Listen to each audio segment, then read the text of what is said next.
tout acte foncièrement protectionniste de la part de M. Trump serait plus dommageable pour l'économie américaine qu'il ne le pense. Nos économies sont aujourd'hui très intégrées. C'est un risque.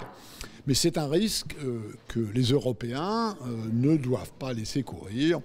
Ils ont une puissance commerciale dans ce monde qui tient notamment à la taille de leur marché, qui leur permet probablement d'être l'encre multilatérale au cas où M. Trump se laisserait aller à ses rêves un peu fous. Alors M. Trump menace de taxer, vous l'avez dit, les importations chinoises. Il menace aussi, par exemple, de taxer des constructeurs européens qui se trouvent au Mexique. Et je pense notamment à BMW. C'est une posture ou c'est quelque chose, c'est un mouvement plus profond chez lui? Très difficile à dire parce que, comme nous le savons tous, c'est un homme assez imprévisible et qui a, au fond, tweeté tout et son contraire depuis qu'il est en campagne.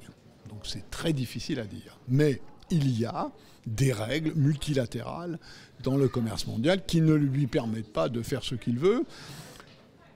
Et à supposer qu'il le fasse, ce sera de très mauvaises nouvelles pour le consommateur américain. Si il met un droit de douane de 45% sur des iPhones qui sont assemblés en Chine et exportés aux États-Unis, c'est une très mauvaise nouvelle pour les logiciels d'iPhone qui sont produits aux États-Unis. C'est d'ailleurs aussi une très mauvaise nouvelle pour le consommateur américain. Si sur des BMW qui sont produites au Mexique, il met des droits de douane, le consommateur américain paiera ces BMW plus cher, ce qui ne va pas forcément dans le bon sens. Donc, mon sentiment, je ne suis pas sûr d'avoir raison, mais mon sentiment, c'est que la pensée commerciale de M. Trump est une pensée un peu médiévale.